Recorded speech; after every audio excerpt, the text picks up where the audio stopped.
Hello friends, आप सभी का स्वागत है। आज हम बात करने वाले हैं how to be disciplined by Sheldon how book के बारे में। ठंडी सर्दियों की शाम थी। ऋतिक, जो कि दिल्ली के एक छोटे से फ्लैट में अकेला रहता था, अपनी जिंदगी से परेशान था। उसकी नौकरी बस ठीक ठाक चल रही थी, लेकिन अंदर से उसे लगता था कि वो अपनी जिंदगी में कुछ बड़ा नहीं कर रहा। अक्सर वो सोचता कि आखिर उसे चाहिए क्या। एक रात जब वो यूं ही बेड पर पड़ा मोबाइल स्क्रॉल कर रहा था, उसकी नज़र एक बुक रिव्यू पर पड़ी। किताब का नाम था हाउ टू बी डिसिप्लिन्ड और लेखक का नाम था शेल्डन हाउ। क्या फालतू टॉपिक है, उसने खुद से कहा, लेकिन अंदर कहीं उसे लगा कि शायद यही वो किताब है जिसकी उसे ज़रूरत है। उसने तुरंत किताब ऑनलाइन ऑर्डर कर दी। 3 दिन बाद किताब उसके हाथ में थी। ऋतिक ने सोचा, चलो देख ही लेते हैं, आखिर ये बुक इतनी पॉपुलर क्यों है। वो बुक लेकर अपने बालकनी में चला गया। ठंडी हवा चल रही थी और चाय का कप उसकी टेबल पर रखा था। उसने बुक खोली और पहला चैप्टर पढ़ना शुरू किया। पहले चैप्टर का नाम था सेट क्लियर गोल्स। किताब पढ़ते ही ऋतिक को ऐसा लगा जैसे कोई उसे आईना दिखा रहा हो। उसमें लिखा था, स्पष्ट और प्राप्त करने योग्य लक्ष्य स्थापित करना अनुशासन का मूलभूत है। Goals provide direction and motivation, making it easier to stay focused and measure progress. Hrithik को समझ नहीं आया कि ये इतनी सिंपल सी बात उसे अब तक समझ क्यों नहीं आई थी। वो अक्सर बड़े बड़े सपने देखता था। एक दिन अपनी कंपनी शुरू करूंगा या डिजिटल मार्केटिंग में एक्सपर्ट बनूंगा, लेकिन कभी उसने अपने गोल्स को डिटेल में प्लान नहीं किया था। उसने किताब के अगले पैराग्राफ पर नजर डाली। वहां लिखा था, if you don't know where you're going You'll never get there. इस एक लाइन ने उसे झकझोर दिया। सही बात है, उसने सोचा। मैं हमेशा ये सोचता हूं कि कुछ करना है, लेकिन करना क्या है ये पता ही नहीं होता। उसने किताब को बंद किया और बालकनी से उठकर अंदर चला गया। उसने अपने रूम का सबसे शांत कोना चुना और अपनी नोटबुक लेकर बैठ गया। उसने सोचा कि पहली बार अपनी लाइफ में वो कुछ क्लियर गोल्स बनाएगा। पहली लाइन उसने लिखी, 1, अपनी फिटनेस पर ध्यान देना है। अगले 6 महीने में 10 किलो वजन कम करना है। 2, डिजिटल मार्केटिंग के 3 एडवांस कोर्स पूरे करने हैं। 3, हर महीने 5 नई किताबें पढ़नी है। लिखने के बाद उसने नोटबुक बंद की और एक अजीब सी राहत महसूस की। यह सब करना इतना आसान तो नहीं था, लेकिन पहली बार उसने अपने गोल्स को इतना साफ साफ लिखा था। अगले दिन जब वो सुबह उठा तो उसने अपनी लाइफ का पहला गोल शुरू करने की कोशिश की। उसने अलार्म 6 बजे लगाया था, लेकिन जब अलार्म बजा तो उसने तुरंत स्नूज बटन दबा दिया। 5 मिनट और, उसने खुद से कहा। वो 5 मिनट कब 1 घंटे में बदल गए उसे पता भी नहीं चला। जब उसकी आंख खुली तो उसने दीवार घड़ी की ओर देखा। 7:30 हो चुके थे। यार, आज भी नहीं हो पाया, उसने गुस्से में खुद से कहा। फिर उसे अपनी किताब की याद आई। उसने बुक निकाली और फिर से पहला पेज पढ़ा। उसमें एक लाइन थी, failure is a part of the process, don't be discouraged by small setbacks, focus on getting back on track. उसने मुस्कुराते हुए खुद से कहा, चलो ये तो किताब ने पहले ही समझा दिया था, कोई बात नहीं, कल से सही। उस शाम उसने एक और काम किया। उसने अपने रूम की दीवार पर एक बड़ा सा चार्ट लगाया और उसमें अपने गोल्स लिख दिए। उसके बगल में उसने छोटे छोटे बॉक्स बनाए। हर बार जब वो अपना कोई काम पूरा करता तो वो एक बॉक्स में टिक करता। धीरे धीरे अगले कुछ दिनों में उसने सुबह जल्दी उठने की आदत डालनी शुरू कर दी। वो पहली बार पार्क में जॉगिंग के लिए गया।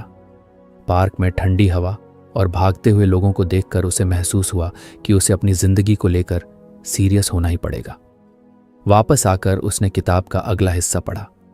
वहां लिखा था, break your goals into smaller manageable steps. A big goal can feel overwhelming, but smaller steps make it achievable. ये तो काफी सही बात है, उसने सोचा। उसने अपने फिटनेस गोल को छोटे छोटे टास्क में डिवाइड कर दिया। पहले हफ्ते सिर्फ 15 मिनट जॉगिंग करूंगा, दूसरे हफ्ते 20 मिनट, फिर धीरे धीरे 30 मिनट। किताब का पहला चैप्टर जैसे उसकी लाइफ का गाइड बन गया था। वो हर बार उसे पढ़ता और अपनी लाइफ में अप्लाई करने की कोशिश करता। लेकिन लाइफ इतनी आसान कहाँ होती है। एक दिन उसकी माँ का कॉल आया। उन्होंने कहा, तुमने पिछले 2 हफ्तों से फ़ोन क्यों नहीं किया? हम यहाँ कितने परेशान हैं। ऋतिक को अचानक एहसास हुआ कि वो अपने गोल्स में इतना खो गया था कि उसने अपने परिवार से बात करना ही बंद कर दिया था। उसने फौरन माँ को कॉल बैक किया और उनकी बात ध्यान से सुनी। उसने सोचा कि शायद सेट क्लियर गोल्स का मतलब सिर्फ करियर और फिटनेस नहीं, बल्कि अपने रिश्तों को भी बैलेंस करना है।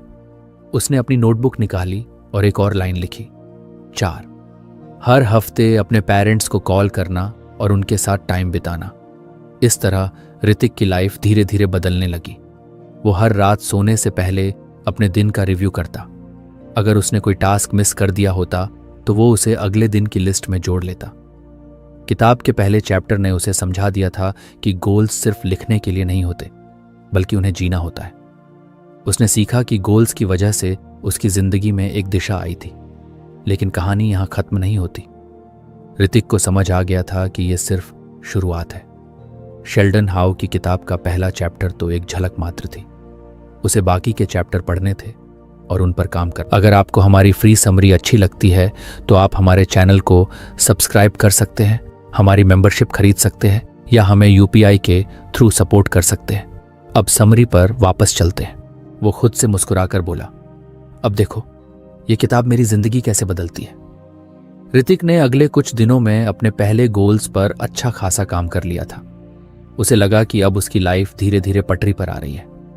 उसके दीवार वाले चार्ट पर कई बॉक्स टिक हो चुके थे और हर टिक उसे एक नई एनर्जी देता था। उसने सोचा कि अब वक्त आ गया है किताब का अगला चैप्टर पढ़ने का। रात के खाने के बाद वो अपने फ्लैट के छोटे से कोने में बैठा। सामने उसकी किताब रखी थी। उसने कपड़े की बुकमार्क हटाई और अगला पेज पलटा। दूसरा लेसन था, डेवलप अ रूटीन। पढ़ते ही उसे लगा कि ये तो वही चीज है जो हमेशा उसकी सबसे बड़ी कमजोरी रही है। उसकी लाइफ इतनी बेतरतीब थी कि कोई भी चीज कभी प्लान के हिसाब से नहीं होती। कभी वो रात को देर तक जागता, कभी सुबह लेट उठता। वीकेंड्स तो पूरी तरह से यूं ही निकल जाते थे। किताब में लिखा था, creating a consistent daily routine helps in building habits that reinforce discipline. A structured schedule minimizes distractions and promotes productivity by allocating specific times for tasks. Hrithik ने किताब के हर शब्द को ध्यान से पढ़ा। उसे एहसास हुआ कि अगर वो सच में अपनी लाइफ में डिसिप्लिन लाना चाहता है तो उसे एक स्ट्रिक्ट रूटीन अपनाना पड़ेगा। उसने खुद से कहा, रूटीन बनाने का मतलब ये नहीं कि लाइफ बोरिंग हो जाएगी। इसका मतलब है कि मैं अपने टाइम का सही इस्तेमाल करना सीखूंगा। उसने तुरंत अपनी नोटबुक उठाई और लिखा, मेरा परफेक्ट रूटीन। 1, सुबह 6 बजे उठना। 2, 6:15 से 7 बजे तक एक्सरसाइज। 3, 7:30 तक ब्रेकफास्ट। 4, 8 बजे से 12 बजे तक वर्क टाइम। 5, 1 घंटे का लंच ब्रेक। 6, 1 बजे से 5 बजे तक फिर से काम। 7वीं शाम को 1 घंटा खुद के लिए, पढ़ाई, स्किल्स सीखने या रिफ्लेक्शन के लिए। 8वीं रात को 10 बजे तक सो जाना। रूटीन प्लान करना आसान था, लेकिन उसे फॉलो करना, वो ऋतिक को पता था कि यह सबसे मुश्किल पार्ट है। उसने सोचा, चलो कल से ट्राई करते हैं। अगली सुबह जब उसका अलार्म 6 बजे बजा तो उसे पहले दिन जैसा ही एहसास हुआ। उसने कुछ देर के लिए फिर से स्नूज बटन दबा दिया, लेकिन तभी उसे याद आया कि वो अब अपनी पुरानी आदतों पर नहीं लौट सकता। उसने झट से अलार्म बंद किया और बिस्तर से उठ खड़ा हुआ। उसने अपने फोन में टाइमर लगाया और अपने रूटीन के हिसाब से एक्सरसाइज शुरू की। शुरुआत में उसके शरीर को उठने में बड़ी मुश्किल हुई। उसे हर मिनट ऐसा लगा जैसे वो फिर से वापस सो जाए। लेकिन उसने किताब के उस हिस्से को याद किया जहां लिखा था, habits hard to build initially, लेकिन consistency makes them easy over time. पहले कुछ दिन उसके लिए बहुत स्ट्रगल वाले थे। कभी कभी वो ब्रेकफास्ट के टाइम पर बैठा ये सोचता कि क्या रूटीन बनाना सही फैसला था। लेकिन जैसे जैसे दिन बीतने लगे वो रूटीन का मजा लेने लगा। रूटीन का सबसे अच्छा असर उसकी प्रोडक्टिविटी पर हुआ। अब जब वो अपने काम पर बैठता तो उसका पूरा फोकस काम पर होता। उसे पता था कि उसने पहले से ही हर काम के लिए एक टाइम स्लॉट अलॉट किया है, इसलिए उसे सब कुछ ठीक से करने का टाइम मिलेगा। एक दिन ऑफिस में उसके मैनेजर ने उससे कहा, ऋतिक, तुमने पिछले हफ्ते जितना काम किया है वो शायद ही किसी ने किया होगा। तुम ठीक तो हो? ऋतिक ने मुस्कुराते हुए कहा, सर बस कुछ डिसिप्लिन में आ रहा हूं। शाम को जब वो घर लौटा तो उसे एहसास हुआ कि रूटीन सिर्फ टाइम को मैनेज करने का तरीका नहीं है, ये लाइफ को बेहतर बनाने का जरिया भी है। उसने अपने खाली वक्त में नई किताबें पढ़नी शुरू की। वो हर दिन रात को सोने से पहले अपनी दिनचर्या का रिव्यू करता। लेकिन लाइफ इतनी सीधी नहीं थी। एक रविवार को उसके दोस्त राहुल का फोन आया। भाई, आज मूवी देखने चल रहे हो? ऋतिक को कुछ कंफ्यूजन हुआ। मूवी का मतलब था कि उसका शाम का पढ़ाई का टाइम मिस हो जाएगा। लेकिन फिर उसने सोचा, रूटीन का मतलब ये नहीं कि मैं अपनी लाइफ को एंजॉय करना छोड़ दूं। कभी कभी ब्रेक लेना भी जरूरी है। उसने खुद से एक नई बात सीखी। रूटीन का मतलब स्ट्रिक्ट रूल्स नहीं, बल्कि बैलेंस है। अगले कुछ दिनों में उसने अपने रूटीन को और फ्लेक्सिबल बनाया। उसने अपने शेड्यूल में फ्री टाइम के स्लॉट भी जोड़े। ये वो वक्त था जब वो कुछ भी कर सकता था। फैमिली से बात, दोस्तों के साथ घूमना या सिर्फ आराम करना। किताब में एक और इंटरेस्टिंग लाइन थी, a rigid routine can sometimes feel like a burden, allow some flexibility to accommodate unexpected events. उसने महसूस किया कि रूटीन ने उसे एक बेहतर इंसान बना दिया है। उसकी लाइफ में अब एक स्ट्रक्चर था। पहले जहां वो हर काम लास्ट मिनट तक टालता था, अब वो समय पर अपने टास्क पूरे कर लेता था। लेकिन कहानी यहां खत्म नहीं होती। ऋतिक को एहसास हुआ कि रूटीन बनाने से उसका सफर शुरू हुआ है, लेकिन अभी उसे अपनी आदतों को और गहराई तक ले जाना है। किताब में अभी और लेसन्स बाकी थे। उसने खुद से वादा किया कि वो हर लेसन को पढ़ेगा, समझेगा और अपनी जिंदगी में उतारेगा। और इसी उम्मीद के साथ उसने अगले चैप्टर पर जाने के लिए किताब को धीरे से बंद कर दिया। कुछ हफ्ते बीत चुके थे और ऋतिक अपनी रूटीन को लेकर काफी सहज महसूस करने लगा था। अब सुबह जल्दी उठना, वर्कआउट करना और दिन को प्रोडक्टिव तरीके से बिताना उसकी आदत में शामिल हो चुका था। लेकिन जिंदगी हमेशा सरल रास्ते पर नहीं चलती। एक दिन ऑफिस के बाद वो थक कर घर आया और उसने सोचा कि कुछ आराम किया जाए। उसने टीवी चालू किया और सीरियल देखते देखते अनजाने में 3 घंटे बर्बाद कर दिए। जब रात को उसने दीवार पर लगे अपने चार्ट को देखा तो वो शर्मिंदगी महसूस कर उसने खुद से कहा, यार, इतना अच्छा चल रहा था सब कुछ और आज फिर से वही पुरानी आदतों पर लौट आया। उसी रात उसने किताब निकाली और अगले चैप्टर पर पहुंच गया। तीसरे लेसन का नाम था एम्ब्रेस सेल्फ कंट्रोल। किताब की पहली लाइन ने ही उसे अंदर तक झकझोर दिया। उसमें लिखा था, सेल्फ कंट्रोल आवश्यक है ताकि प्रलोभ और विचलन को दूर किया जा सके।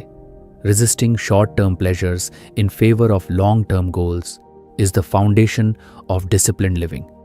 ऋतिक ने खुद से कहा, यही तो मेरी सबसे बड़ी प्रॉब्लम है। मैं हमेशा शॉर्ट टर्म प्लेजर के पीछे भागता हूं, चाहे वो घंटों सोशल मीडिया स्क्रॉल करना हो या कुछ भी ऐसा करना जो मेरे बड़े गोल्स के खिलाफ है। किताब में एक और इंटरेस्टिंग बात लिखी थी, distractions are everywhere and they often disguise themselves as harmless breaks. But every small temptation adds up to derail your progress. Hrithik ने अगले ही दिन से अपने अंदर सेल्फ कंट्रोल लाने की ठान ली। उसने सबसे पहले अपने सबसे बड़े डिस्ट्रैक्शन की पहचान की, उसका मोबाइल। उसने अपने फोन से सारी अनावश्यक ऐप्स डिलीट कर दी और स्क्रीन टाइम लिमिट सेट कर दी।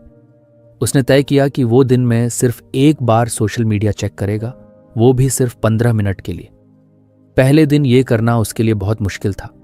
कई बार उसका मन हुआ कि वो फोन उठाकर इंस्टाग्राम खोल ले, लेकिन उसने खुद को रोक लिया। किताब में लिखा था, सेल्फ कंट्रोल एक मसल है, the more you use it the stronger it becomes. ये लाइन उसके लिए गाइड की तरह बन गई। उसने महसूस किया कि सेल्फ कंट्रोल लाने का मतलब ये नहीं है कि वो हर चीज से खुद को दूर कर ले।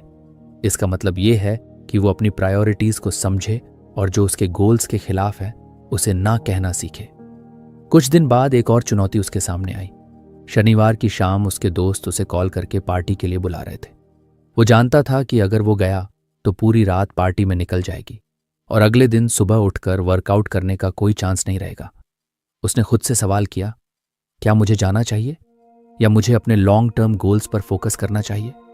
किताब की एक और लाइन उसे याद आई, हर बार जब आप एक तमन्ना का विरोध करते हैं तो आप एक कदम और करीब आते हैं बनने के लिए जिस व्यक्ति को आप बनना चाहते हैं। ऋतिक ने आखिरकार पार्टी में न जाने का फैसला किया।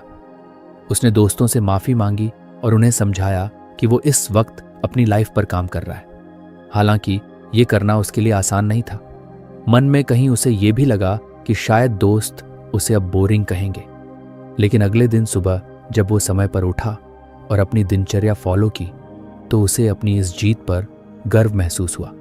एक दिन जब वो शाम को किताब पढ़ रहा था, उसने उसमें लिखा देखा, discipline is choosing between what you want now and what you want most. उसने महसूस किया कि सेल्फ कंट्रोल सिर्फ बड़ी चीज़ों में नहीं बल्कि छोटी छोटी आदतों में भी ज़रूरी है। उसने ठान लिया कि वो अपनी लाइफ के हर छोटे पहलू में इसे लागू करेगा। उदाहरण के लिए, जब वो ऑफिस में लंच के बाद मीठा खाने की आदत बना चुका था, उसने उसे छोड़ने का फैसला किया। पहली बार जब उसने अपने फेवरेट गुलाब जामुन को देखा और खुद से कहा, नहीं, ये मेरे फिटनेस गोल के खिलाफ है, तो उसे महसूस हुआ कि सेल्फ कंट्रोल कितना मुश्किल लेकिन ज़रूरी है।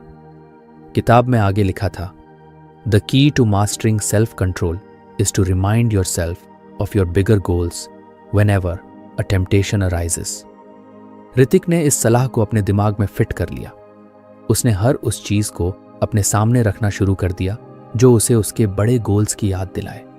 उसकी नोटबुक, दीवार पर लगे चार्ट और उसकी खुद की journey, all these became his motivators. धीरे धीरे उसकी इच्छाओं पर काबू पाने की ताकत बढ़ने लगी। अब जब भी उसे कोई डिस्ट्रैक्शन दिखता, वो खुद से एक ही सवाल करता, क्या ये मुझे मेरे बड़े गोल्स के करीब ले जाएगा या दूर करेगा? कुछ हफ्तों बाद उसके ऑफिस में एक और चैलेंज आया। कंपनी ने एक नया प्रोजेक्ट दिया जिसमें उसे देर रात तक काम करना होता। पहले वो हमेशा ऐसे हालात में बहाने ढूंढता कि प्रोजेक्ट कैसे टाला जाए, लेकिन अब उसने सेल्फ कंट्रोल के साथ अपने समय को मैनेज करना सीखा। उसने अपने रूटीन को कुछ बदला ताकि प्रोजेक्ट के साथ साथ उसकी बाकी आदतें भी बनी रहें। ऋतिक को एहसास हुआ कि सेल्फ कंट्रोल सिर्फ डिस्ट्रैक्शंस को इग्नोर करने के लिए नहीं बल्कि मुश्किल परिस्थितियों में खुद को बेहतर तरीके से संभालने के लिए भी जरूरी है। किताब के इस लेसन ने उसकी लाइफ का एक और दरवाज़ा खोल दिया था। उसने महसूस किया कि जो लोग अपनी छोटी छोटी इच्छाओं को कंट्रोल करना सीख जाते हैं वही बड़ी बड़ी चीज़ें अचीव कर पाते हैं। और इस तरह ऋतिक ने अपनी जर्नी को और आगे बढ़ाने का फैसला किया। उसने खुद से कहा, अभी तो सिर्फ शुरुआत हुई है, ये किताब मुझे और कितना सिखाएगी, मैं इसका इंतज़ार नहीं कर सकता। अगली रात उसने किताब के अगले चैप्टर पर जाने के लिए उसे धीरे से बंद कर दिया। ऋतिक की जिंदगी धीरे धीरे बदल रही थी। रूटीन और सेल्फ कंट्रोल के लेसन्स को उसने अपनी लाइफ का हिस्सा बना लिया था। हर दिन उसके भीतर एक नई एनर्जी और मोटिवेशन होती थी, लेकिन फिर भी कुछ ऐसा था जो उसे खटक रहा था। कई बार जब वो काम करता तो उसका मन भटकने लगता। वो एक काम में लगा होता और तभी अचानक किसी पुराने पल की याद आ जाती या भविष्य की चिंता उसके दिमाग में घूमने लगती। कभी वो सोचता कि अगर प्लान्स काम नहीं किए तो क्या होगा, या कभी उसे लगता कि वो अपनी पुरानी गलतियों के बारे में सोचकर वक्त बर्बाद कर रहा है।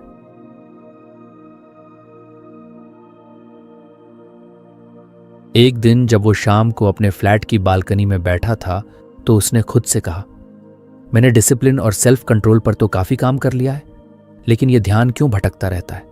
उसे लगा कि ये शायद अगला लेसन सीखने का सही वक्त है। उसने किताब निकाली और अगले चैप्टर पर पहुंचा। चौथे लेसन का नाम था प्रैक्टिस माइंडफुलनेस। किताब में लिखा था, माइंडफुलनेस मेंटेनिंग फोकस और रिड्यूसिंग एनेक्सिएटी में मदद करता है। By being present in the moment, individuals can better manage their thoughts and emotions, leading to improved decision making and productivity. Hrithik ने इस लेसन को पढ़ना शुरू किया और उसे महसूस हुआ कि ये उसकी जिंदगी की सबसे बड़ी परेशानी का जवाब हो सकता है। उसने सोचा, मैं अक्सर या तो अतीत में जीता हूं या भविष्य की चिंता में खो जाता हूं, लेकिन शायद मैं अभी के पल को जीने में असफल हूं। किताब में एक और लाइन थी जिसने उसका ध्यान खींचा, The mind is like a monkey, always jumping from one thought to another. Mindfulness helps you tame this monkey and bring it to the present moment. Hrithik ने तुरंत इस लेसन को अपनी जिंदगी में लागू करने का फैसला किया। अगली सुबह जब उसने अपना वर्कआउट खत्म किया तो उसने एक नई प्रैक्टिस शुरू की। उसने इंटरनेट पर देखा कि माइंडफुलनेस मेडिटेशन कैसे किया जाता है। उसने अपनी बालकनी में एक शांत जगह चुनी, आंखें बंद की और गहरी सांसें लेने लगा। पहले कुछ मिनटों तक उसका दिमाग हर दिशा में भागता रहा, कभी ऑफिस के काम की चिंता, कभी किसी पुराने झगड़े की याद, लेकिन उसने खुद से कहा, जो भी ख्याल आए उन्हें आने दो, लेकिन मैं अपनी सांस पर फोकस करूंगा। धीरे धीरे उसने महसूस किया कि उसके विचार धीमे हो रहे हैं। जैसे जैसे वो गहरी सांस लेता गया, उसका मन शांत होता गया। पहली बार उसे ऐसा लगा कि वो अपने दिमाग को कंट्रोल कर पा रहा है। किताब में लिखा था, माइंडफुलनेस न ही बंद करने के बारे में है, ये देखने के बारे में है कि वे बिना किसी निर्णय के देख रहे हैं और सौम्य ढंग से अपनी ध्यान को वापस प्रस्तुत कर रहे हैं। इस प्रैक्टिस को उसने अपनी डेली रूटीन का हिस्सा बना लिया। हर सुबह और रात को सोने से पहले वो 10 मिनट के लिए मेडिटेशन करता। इसका असर उसकी पूरी जिंदगी पर दिखने लगा। जब वो ऑफिस में काम करता तो अब उसका फोकस पहले से बेहतर था। अगर उसका ध्यान भटकता तो वो कुछ पल के लिए गहरी सांसें लेता और खुद को वापस काम पर फोकस करने के लिए तैयार करता। एक दिन ऑफिस में एक बड़ा प्रोजेक्ट मिला। टीम लीड ने सभी को बताया कि ये काम बहुत मुश्किल होगा और डेडलाइन भी कड़ी है। ऋतिक की टीम के लोग परेशान हो गए, लेकिन उसने खुद को शांत रखा। उसने अपनी माइंडफुलनेस प्रैक्टिस का इस्तेमाल किया। जब बाकी लोग घबराहट में इधर उधर बातें कर रहे थे, ऋतिक ने चुपचाप एक प्लान बनाया। उसने अपने हिस्से का काम छोटे छोटे हिस्सों में बांट लिया और हर दिन के लिए एक टास्क तय किया। उसकी शांत और व्यवस्थित अप्रोच देखकर टीम लीड ने उसकी तारीफ की। उसने किताब की एक और लाइन याद की, माइंडफुलनेस न केवल आपको दबाव के बीच शांत रहने में मदद करती है, बल्कि आपकी सोच को स्पष्ट करने और बेहतर निर्णय लेने में मदद करती है। माइंडफुलनेस का असर उसकी पर्सनल लाइफ पर भी हुआ। पहले जब वो दोस्तों के साथ होता तो अक्सर उसका ध्यान कहीं और होता था, लेकिन अब वो हर बातचीत में पूरी तरह मौजूद रहता। उसे एहसास हुआ कि जब आप अपने करीबी लोगों को अपना 100% ध्यान देते हैं तो रिश्ते भी मजबूत होते हैं। एक दिन उसने अपनी माँ को फोन किया। जब वो बात कर रही थी तो उसने खुद से वादा किया कि वो उनका हर शब्द ध्यान से सुनेगा। पहले जहां वो फोन पर सिर्फ हाँ ठीक है कहकर बात खत्म कर देता था, अब वो उनकी बातों पर प्रतिक्रिया देता और उनकी भावनाओं को समझने की कोशिश करता। माइंडफुलनेस का सबसे बड़ा असर उसकी चिंता और तनाव पर हुआ। पहले वो छोटी छोटी बातों पर परेशान हो जाता था, लेकिन अब जब भी उसे तनाव महसूस होता, वो गहरी सांस लेकर खुद को याद दिलाता, मैं इस पल में हूं, अभी जो है वही सच है, बाकी सब मेरे दिमाग का खेल है।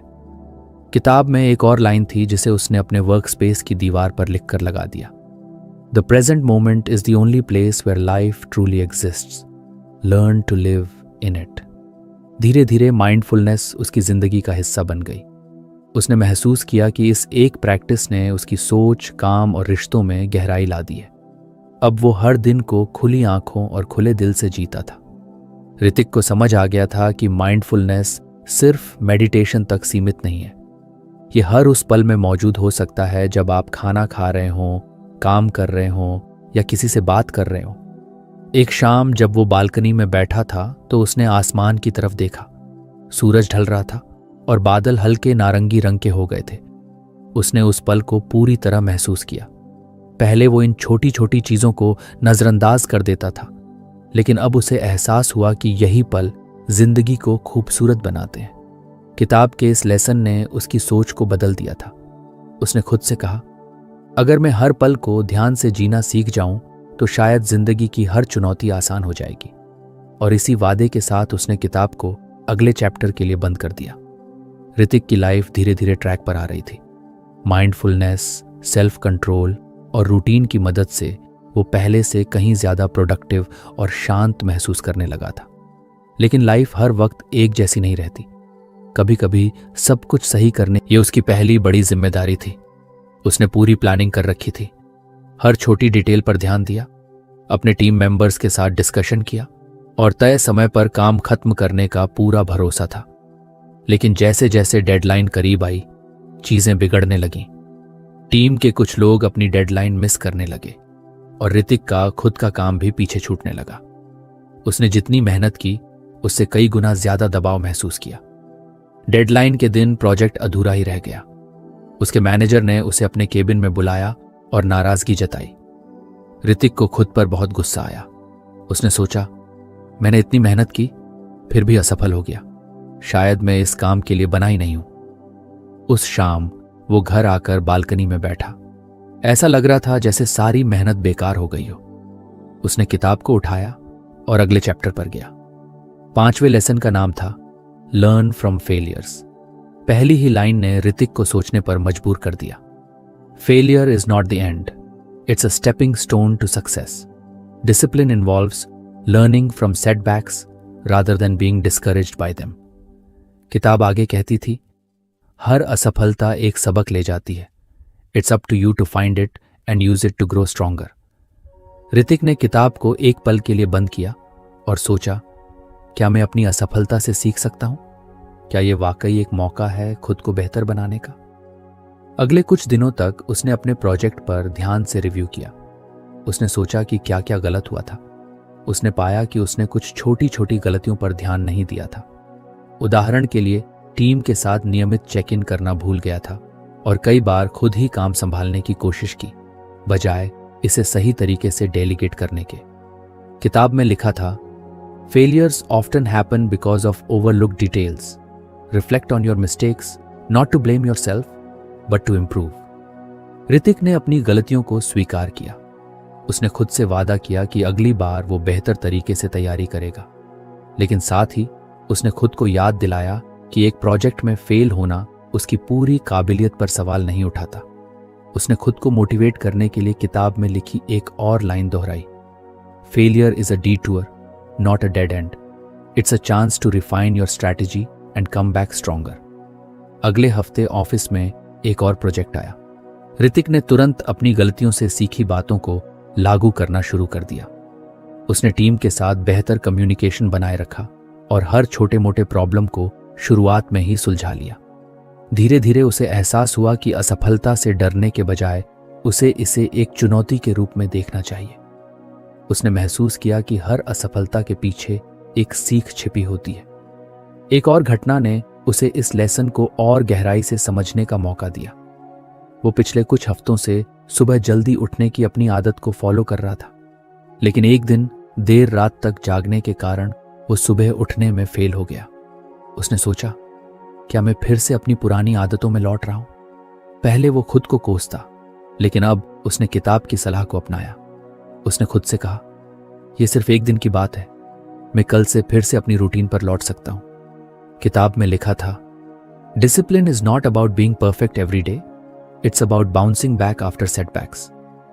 उसने अगले दिन अलार्म बजने पर उठने का पूरा प्रयास किया और अपनी रूटीन को फिर से पकड़ लिया। ऋतिक ने महसूस किया कि असफलता से निपटने का सबसे अच्छा तरीका है उसे स्वीकार करना, उससे सीखना और आगे बढ़ना। उसने अपने चार्ट पर एक नया सेक्शन जोड़ा, सीखे गए पाठ। हर बार जब भी वो किसी चीज में फेल होता तो वो वहां लिखता कि उसने उस अनुभव से क्या सीखा। कुछ हफ्तों बाद ऋतिक के मैनेजर ने उसे बुलाया। उन्होंने कहा, ऋतिक, तुम्हारे काम में जबरदस्त सुधार आया है। वो प्रोजेक्ट जिसमें तुम फेल हुए थे, उसकी वजह से तुमने बहुत कुछ सीखा है और यह सीख तुम्हारे हर काम में दिख रही है। ऋतिक मुस्कुराया। उसने महसूस किया कि असफलता उसे तोड़ने के बजाय उसे मजबूत बना रही थी। किताब में एक और बात लिखी थी, resilience is build through failures, the more you face setbacks the stronger you become. इस लेसन ने ऋतिक की सोच को पूरी तरह बदल दिया था। अब जब भी उसे किसी काम में असफलता मिलती तो वो घबराने या निराश होने के बजाय खुद से पूछता, इससे मुझे क्या सीखने को मिला। एक दिन जब वो अपने फ्लैट में बैठा था, उसने अपने पुराने दोस्तों को याद किया। वो दोस्त जो उसे कभी कभी लूजर कहकर चिढ़ाते थे जब वो किसी काम में फेल हो जाता था, लेकिन अब वो जानता था कि फेल होना कमजोरी नहीं है। उसने खुद से कहा, फेल होना जरूरी है, बिना फेल हुए मैं कभी सीख ही नहीं पाता। उस शाम उसने किताब को फिर से खोला। वो जानता था कि अगले चैप्टर में भी उसके लिए कुछ खास होगा, लेकिन इस बार उसने किताब को बंद करने से पहले आखिरी बार उस पेज को पढ़ा जो उसे बार बार याद दिला रहा था, failure is just another step on the path to success, keep stepping forward. और उसने खुद से वादा किया कि वो हर असफलता को गले लगाएगा और उससे सीखकर आगे बढ़ेगा। ऋतिक अब तक किताब के 5 लेसन्स को अपनी जिंदगी का हिस्सा बना चुका था। हर नया लेसन उसकी सोच को और बेहतर बनाता था। उसने खुद को बहुत बदलते हुए देखा था। पहले जो आदमी हर छोटी असफलता पर खुद को दोषी ठहराता था, वो अब खुद को सिखा चुका था कि गिरना जरूरी है और गिरकर उठना उससे भी ज्यादा। लेकिन अभी उसकी यात्रा पूरी नहीं हुई थी। किताब के आखिरी चैप्टर ने उसकी उत्सुकता को बढ़ा दिया। उसने किताब को फिर से खोला और ये वो शब्द था जो उसकी लाइफ में अब तक सबसे ज्यादा मायने रखता था। उसने महसूस किया कि उसके सारे प्रयास, चाहे वो अपने गोल सेट करना हो, रूटीन बनाना हो, माइंडफुलनेस अपनाना हो या असफलताओं से सीखना हो, सब कुछ तभी काम करता है जब वो लगातार बना रहे।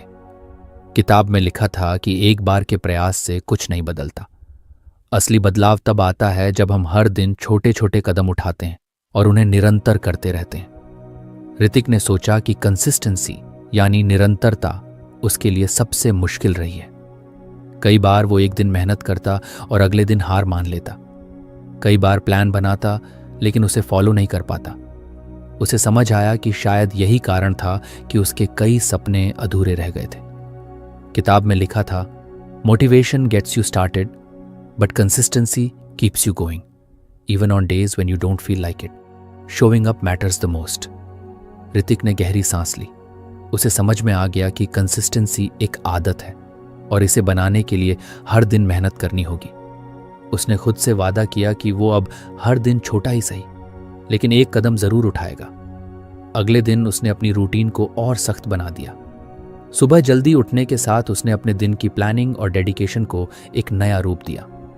उसने तय किया कि वो हर दिन 30 मिनट अपनी फिटनेस पर काम करेगा, भले ही वो कितना भी थका हुआ क्यों ना हो।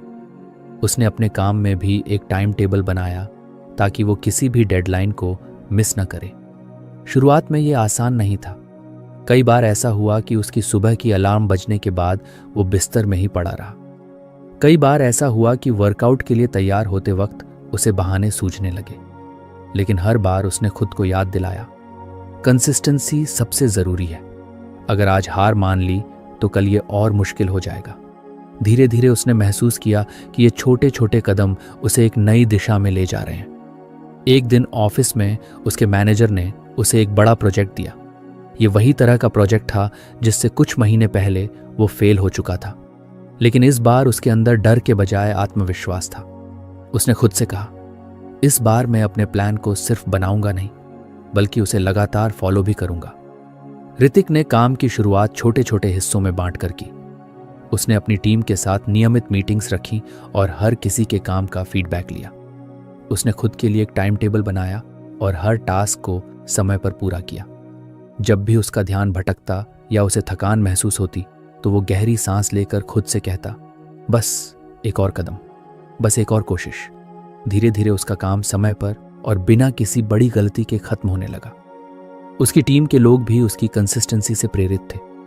डेडलाइन के दिन प्रोजेक्ट पूरा हो गया और उसका मैनेजर उसकी मेहनत और लीडरशिप की तारीफ करते नहीं थका।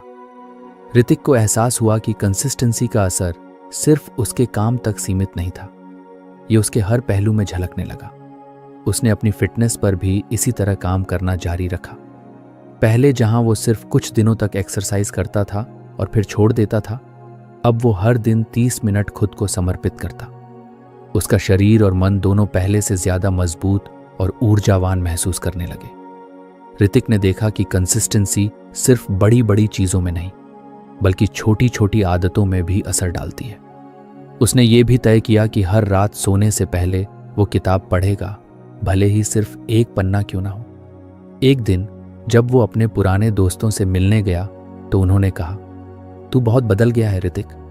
पहले तुझे हर छोटी बात पर चिंता होती थी और अब लगता है जैसे तुझे सब कुछ संभालना आता है। ऋतिक ने मुस्कुराते हुए कहा, यह बदलाव धीरे धीरे हुआ है। मैंने बस हर दिन छोटा सा कदम उठाया और कंसिस्टेंसी बनाए रखी। उसने अपने दोस्तों को किताब के लेसन्स के बारे में बताया।